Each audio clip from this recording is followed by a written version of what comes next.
Okay, thank you very much. This is the last video. I tried to present as well as possible Mas Rovira farm.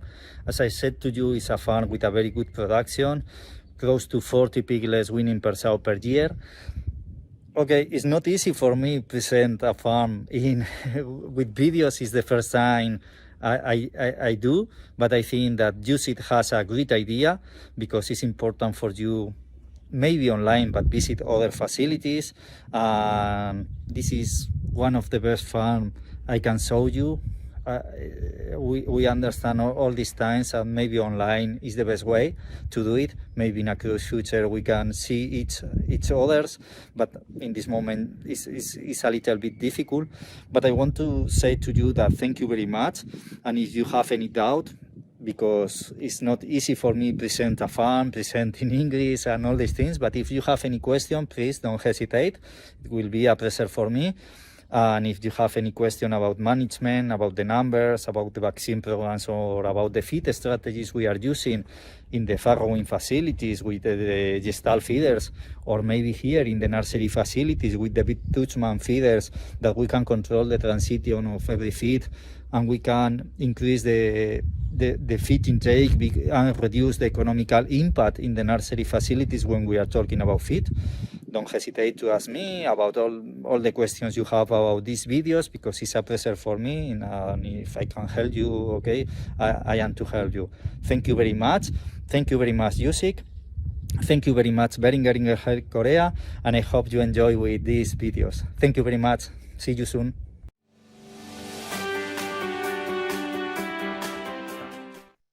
Q&A 시간은 루이스 수의사님께서 스페인에서 직접 접속하셔서 답변을 해주시고, 통역에는 김동욱 원장님께서 수고해 주시겠습니다.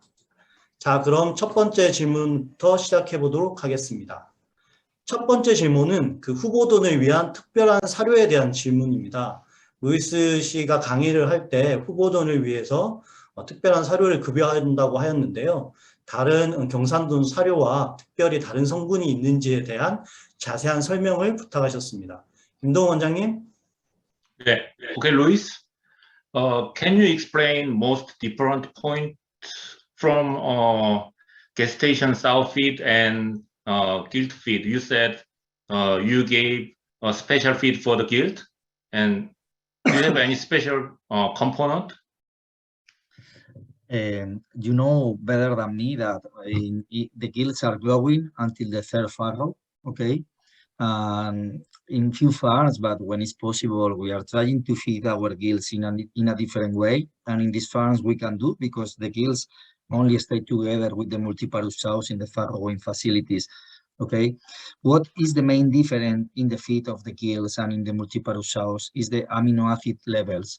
We increase the lysine levels, okay, because it's very important to develop to increase the develop of the gills until the first farrow. The most important difference is the lysine and amino acid levels. 지금 루이스 박사님이 말씀하시기로는 일단은 가장 큰 차이는 그 경산돈과 대비해 가지고 그 아미노산, 특히 그 중에서 이제 라이신 레벨의 차이가 이제 그 일반적인 경산돈 임신돈 사료와 그다음에 후보돈 임신돈 사료의 가장 큰 차이라고 말씀하셨습니다. 네, 두 번째 질문은 동돈에 관한 부분인 것 같습니다. 지금 스페인에서는 덴마크 종본을 활용해서 한 번에 이제 20마리 이상씩 낳는 그런 품종을 운영하고 있는데요. 왜 대한민국에 그러한 유럽의 다산성 모던이 들어오게 되면 스페인에서만큼의 그 성적을 못 내게 되는 이유가 혹시 어떨지 그 루이스 지사님의 개인적인 의견을 궁금해하십니다. Okay, Luis. In Korea, there are some farms import Danish genetics, but the production result is not so good as the farm you explained. And do you have any comment why Spain has good results from with Danish genetics, but in Korea it's not? Please explain. What I can say is I haven't this production in all my farms, and in other farms in Spain I think is very important because we are working with all the genetics. Okay, 30% of the sows come from Denmark, hyperprolific sows. But the last year, the best producer was close to 39, and this year, Pera, this farm, Mas Rovira, is up to 39, but he never present to the price, okay, never, because he doesn't like. But not all the farms are in this production. Why is this farm in this production? Because the biosecurity levels are not perfect, of course, but I think that we are working in a high levels. The management levels are not perfect because it's impossible, but in a very high levels too. The health status of the sows is very good. And if you remember the first video, we are in a less than 50% of replacement animals, and it's very important for the health status and the quarantine size. And it's very difficult to say why are not you in this production. But what I can say is not all my farms are in this production too. I think that you must work together in several sides: management, health status, biosecurity, and in every day. Sometimes it's the more difficult. Every day you need to work in a lot of things. 그래서 이제 루이스 박사님이 말씀하시기로는 이제 스페인 같은 경우에도 30% 정도가 이제 진짜 그 고능력 모돈을 이제 덴마크에서 이제 들여와가지고 운영을 하고 있고요. 그다음에 그 30% 중에서도 이제 지금 소개해드린 농장처럼 PSY 39도를 하는 그런 농장이 있는 반면에 또 그렇지 않은 성적을 잘 못 내는 농장도 있다라고 말씀을 하셨고요. 이제 이 농장이 데니시 제네틱스를 가지고 그렇게 우수한 성적을 낼 수 있었던 이유는 일단 차단 방역을 이제 최대한 이제 청결하게 하려고 노력을 했다라는 부분. 그다음에 일단 매니지먼트 이제 사양 관리 부분도 다른 농장과 달리 이제 굉장히 좀 이제 하이 레벨 수준에 있었다는 부분. 그런 부분들이 사실은 이제 그 똑같은 유전력을 가지고도 차이를 만들어냈다. 그래서 아마 한국의 이제 그 덴마크 정도는 가지고 운영하는 농장들도 이제 그런 부분에서 이제 성적의 차이가 나는 게 아닌가 그렇게 말씀을 해주셨습니다. The last thing, excuse me, for me, what maybe I'm not sure about that, but maybe the big difference is work without neonatal diarrheas.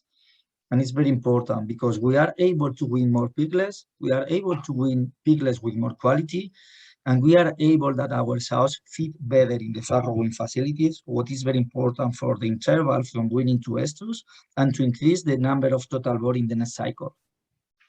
그 다음에 이제 한 가지 이제 더 부가 설명을 해주시자면 아까 이제 분만사에서 사료 관리가 굉장히 특별하게 이제 잘 관리되고 있다고 말씀하셨는데 그 분만사에서의 어떤 모돈들의 사료 관리가 이후에 이제 발정이나 아니면은 그 다음 산차에 이제 산자수에도 영향을 주기 때문에 그런 부분에 대한 관리가 잘 되고 있어서 또 이 농장의 성적을 우수하게 유지할 수 있었다라고 말씀을 해주셨습니다. 네, 감사합니다.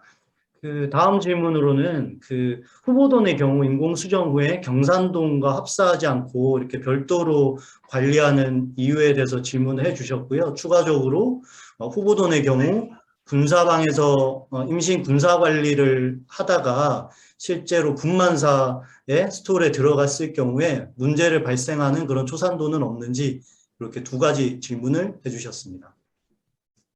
Okay.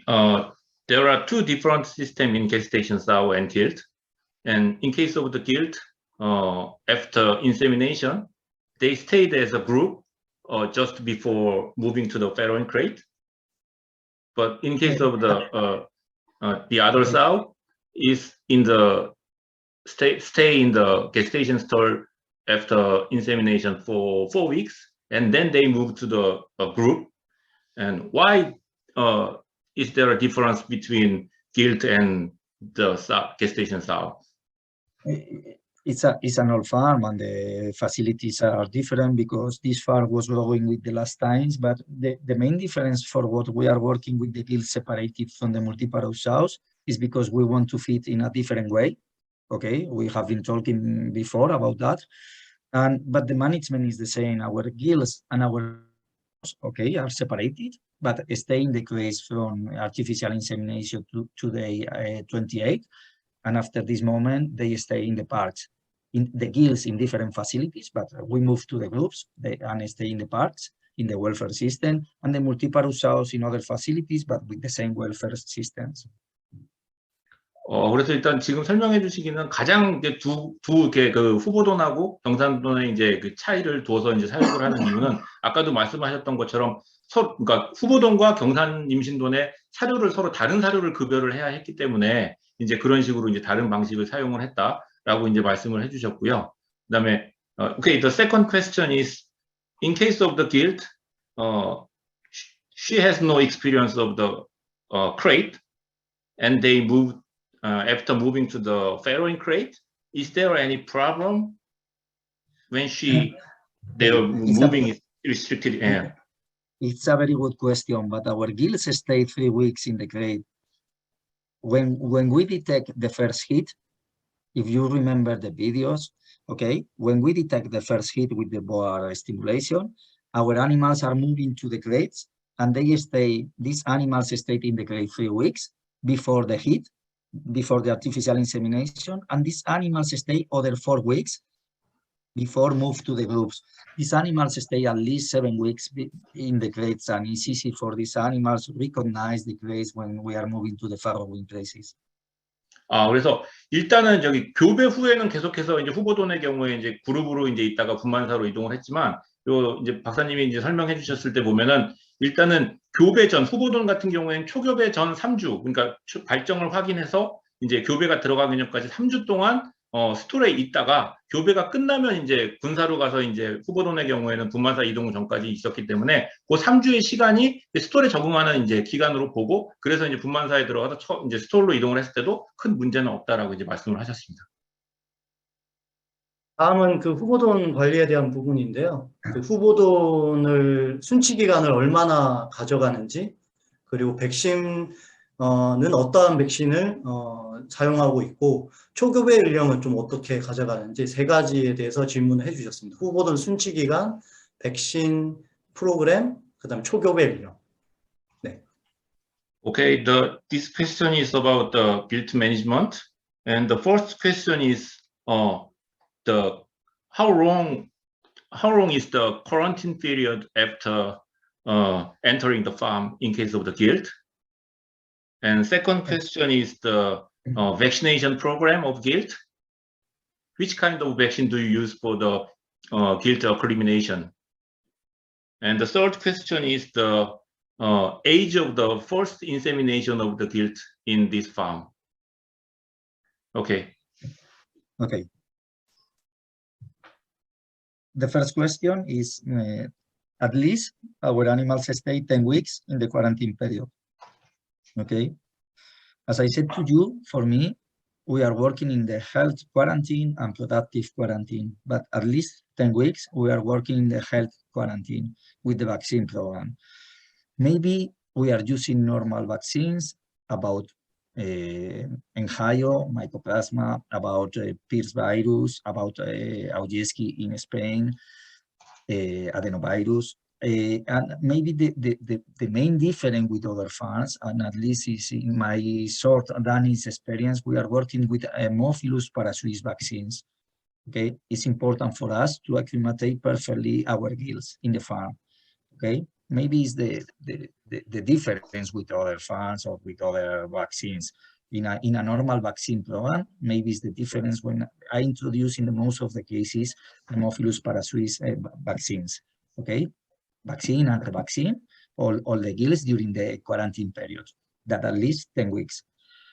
The other very good question is we inseminate our gills at the first time with more or less 240 days, 8 months. Okay, but what is very important for me, if you remember the videos, is because if you remember in the quarantine period we are working with 2 different feeders, is the weight to reduce reduce the mortality and increase the longevity of our gills.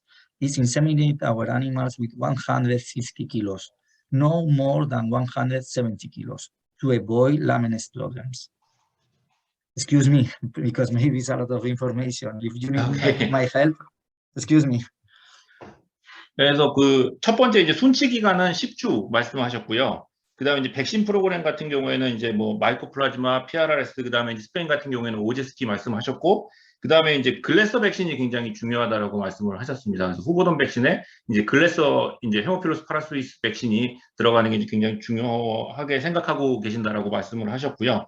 그다음에 일단 초급의 일령 같은 경우에는 일령 자체는 이제 241령을 이제 기준으로 하지만 일단은 이 수의사님도 루이스 박사님도 말씀하시기를 체중이 이제 그 일령보다 더 중요하다. 그래서 150kg 이상, 그다음에 이제 170kg 미만을 지켰을 때 이 후보돈의 이제 임신 이후의 어떤 폐사율을 낮추는 데 있어서 가장 중요한 기준이 된다. 그래서 일령은 241 기준이지만 그것보다 더 중요한 거는 체중, 후보돈의 체중, 초교배 시의 체중 150에서 170kg 차이다라고 말씀을 하셨습니다. 네, 다음은 사료 프로그램에 대한 질문입니다. 그 분만사에서 이제 사료 프로그램을 어떻게 가져가는지, 사료 급여의 수는 어떻게 되는지 질문해 주셨고요.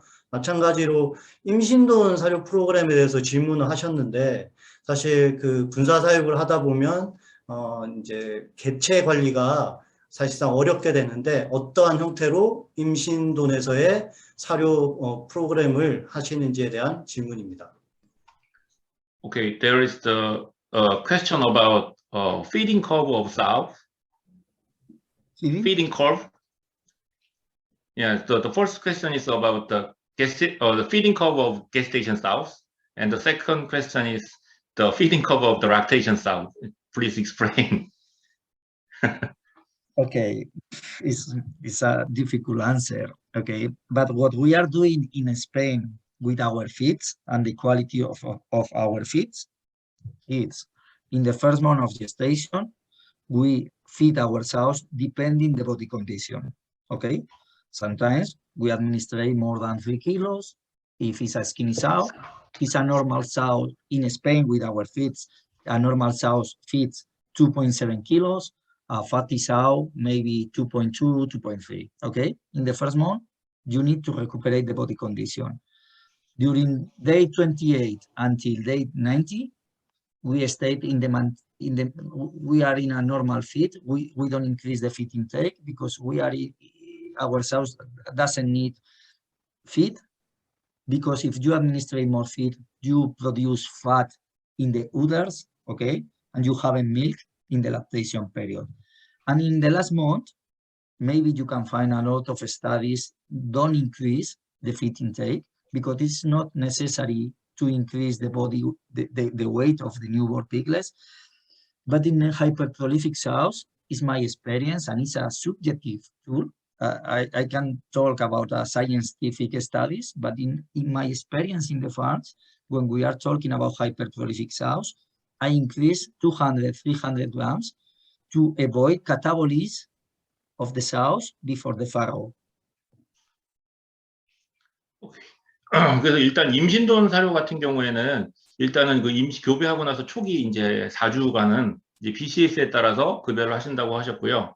그래서 뭐 이제 마른 모돈 같은 경우에는 3kg 이상. 물론 이제 이 사료의 퀄리티 자체가 뭐 한국에서 이제 일반적으로 사용하는 사료하고 스페인에서 지금 공급하는 사료의 퀄리티의 차이가 있기 때문에 그 절대적인 양을 기준으로 삼기는 좀 어렵다고 말씀하셨지만 어쨌든 스페인의 이제 박사님의 케이스대로라면 이제 뭐 마른 모돈은 초기에 3kg 이상, 그 다음에 이제 일반적인 체형의 모돈은 2.7kg, 그 다음에 이제 좀 찐 모돈 같은 경우에는 2.2kg 정도를 초기 4주 동안 이제 급여를 하신다고 하셨고요.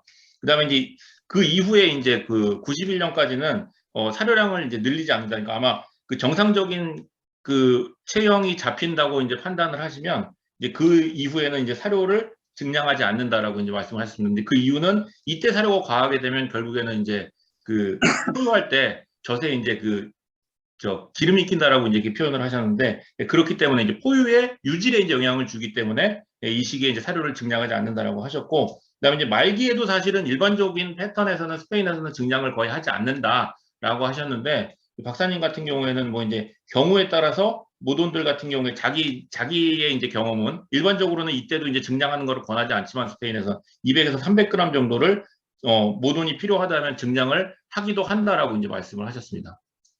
Okay, and if we talk about lactation feed, okay, that is the second part of this question.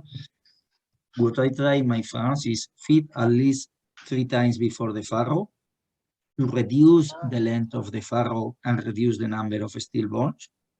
And because we are working in lactation of 28 days, what I try is not feed the sow at leviton at maximum as soon as possible, and I wait until day 10 or 12, and I increase in feed intakes every day, in small feed intakes every day, maybe 400 grams every day, in at least 3 meals every day, okay, to avoid problems of dysbiosis, okay, or digestive problems in the sows. And I increase the feed intake after the farrow until day 10 or 12, because the most important milk production is in the third week of lactation. Can you explain one more time? Okay.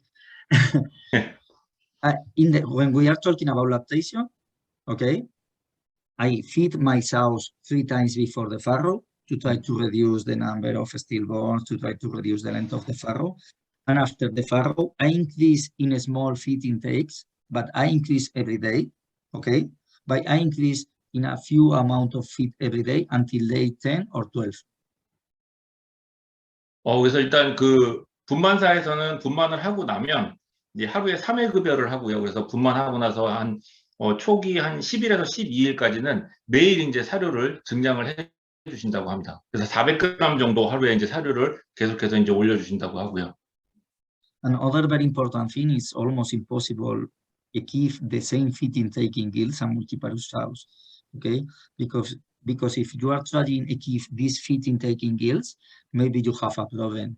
You must be slow, okay? And you must know that maybe your gills eat 2 kilos less in the feed intake during the lactation period. So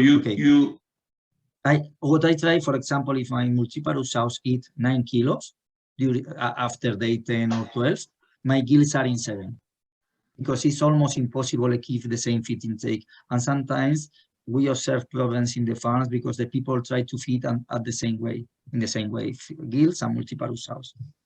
그다음에 이제 그 경산돈하고 초산돈 같은 경우에는 이제 12일까지 올라가는데 이제 좀 차이를 두고 후보돈은 좀 더, 그러니까 초산돈 같은 경우에는 덜 주고 이제 경산돈은 더 많이 주는데, 뭐 이제 예를 들자면은 12일까지 이제 사료 양이 피크를 칠 때 이제 뭐 9kg 정도를 이제 경산돈이 이제 쳤다면, 후보돈 같은 경우에는 이제 한 7kg 정도의 이제 수준까지 올라가게끔 이제 그런 이제 그 각도를 좀 이렇게 좀 완만하게 해서 후보돈은 올라간다. 그 부분이 굉장히 중요하다라고 이제 말씀을 하셨습니다.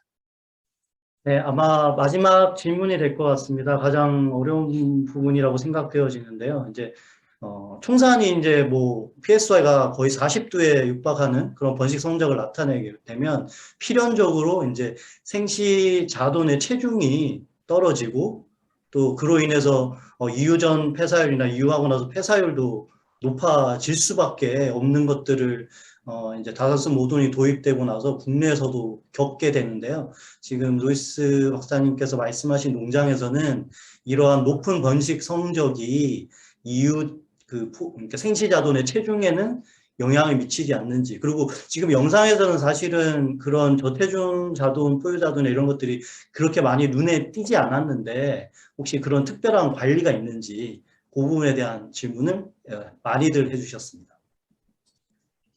Okay, the first question is usually as increase the live one, number of the live one, the birth weight is decreased, right?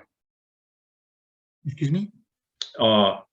Actually, the hyperprolific sow has a very many number of the live one piglet, but we think the birth weight of the piglet is decreased. The weight. Yeah, birth weight. Okay, when you have more piglets, the birth weight and the birth weight decrease, of course. Yeah. Okay, and the variability of the birth weights increase. You have more piglets with less than 1 kilo. So, do you have any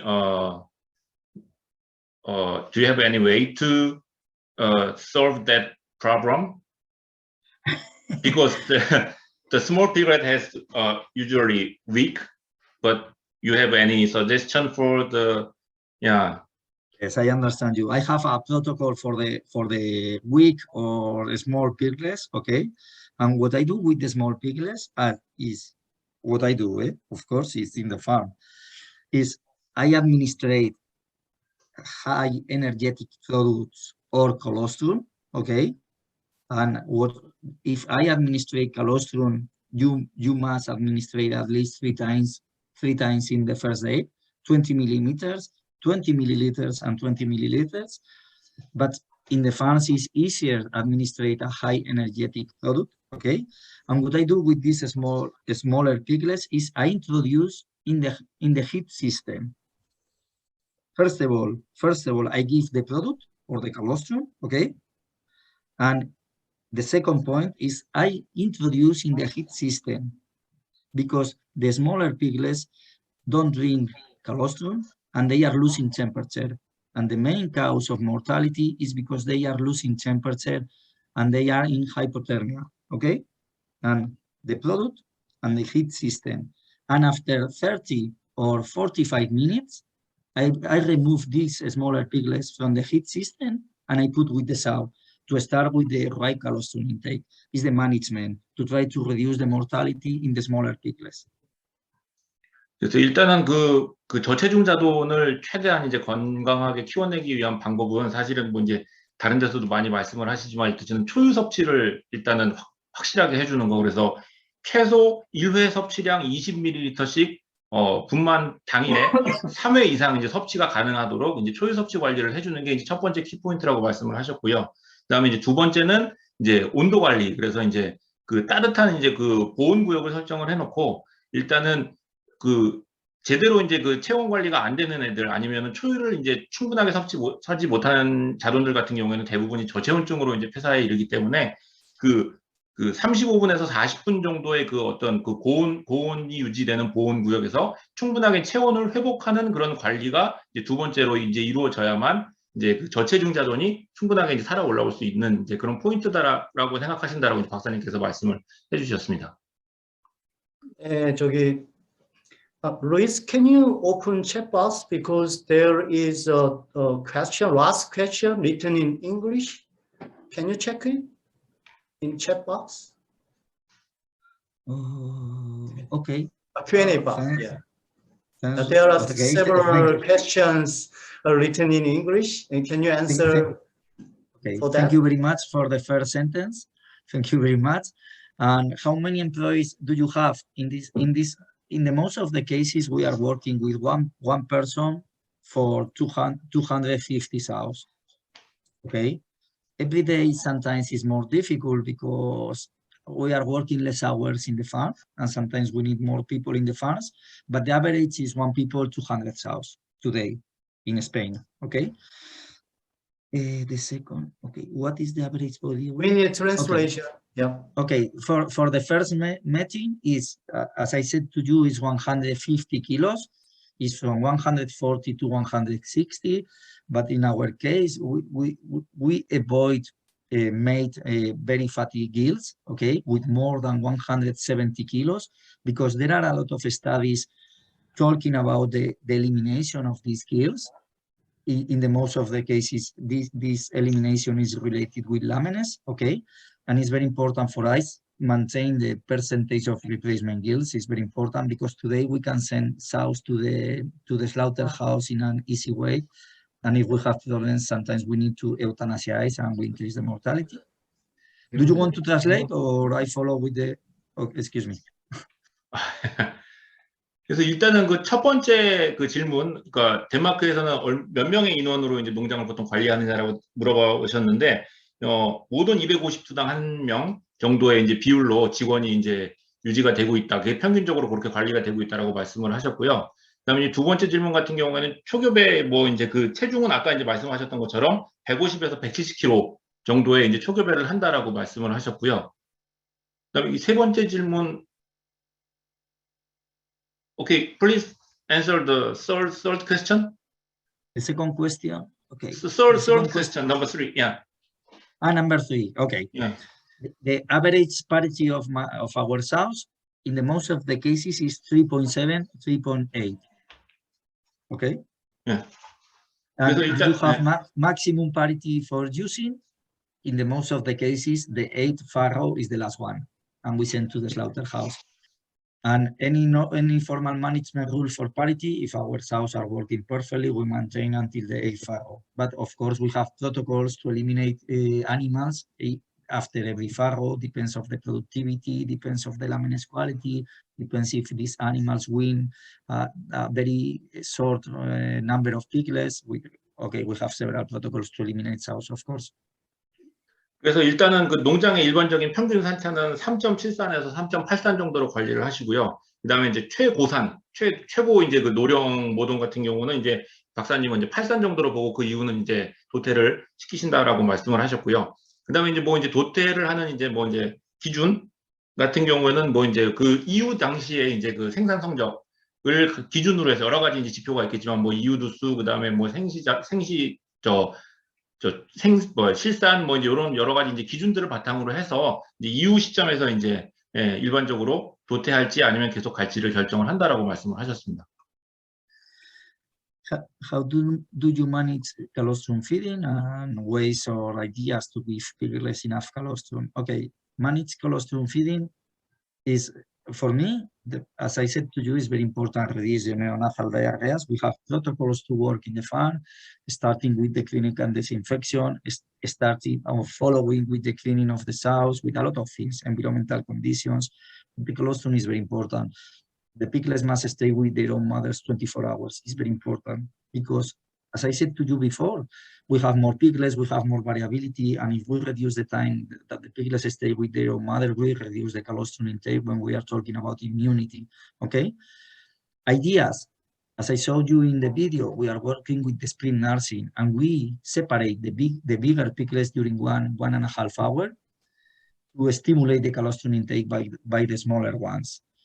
And one of the previous questions, what are we doing with the smaller piglets to increase the colostrum intake? We separate, we administrate an energy product or maybe colostrum, and we stop the heat, the decreasing of the temperature of these piglets because we introduce in the heat system. First of all, we introduce the smaller piglets in the heat system, we increase the temperature, and after this moment, we separate the bigger ones, and we introduce the smaller ones to increase the colostrum intake to try to obtain the same colostrum intake by every piglet of the litter. 그래서 일단은 그 박사님이 아까도 한번 설명을 해주셨지만 일단은 그 가장 중요한 원칙은 24시간 동안 자기 엄마의 젖을 계속해서 먹게 해주는 게 초유 섭취를 극대화할 수 있는 가장 이제 기본적인 원칙이라고 말씀을 하셨고요. 그다음에 이제 두 번째가 이제 아까도 말씀하셨지만 그 이제 분할 포유, 일단은 이제 나눠가지고 이제 초유를 섭취할 수 있게 하는 그런 분할 포유, 그다음에 두 번째가 이제 그 온도 관리해서 그 최대한 체온을 잃지 않고 이제 저체온증 없이 이제 초유를 섭취할 수 있게끔 관리해 주는 게 박사님이 생각하시는 초유 관리에서 이제 가장 중요한 부분이라고 말씀을 해주셨습니다. 네, 아주 긴 시간의 Q&A 시간이었던 것 같습니다. 네, 더 많은 질문이 사실 있지만 온라인 웨비나 특성상 오랜 기간 동안 집중하기 어려운 부분들이 많이 있는 것 같습니다. 그러면 이것으로 Q&A 시간을 마치도록 하겠습니다. 늦은 시까지 참여해 주신 분들한테 감사드리고요.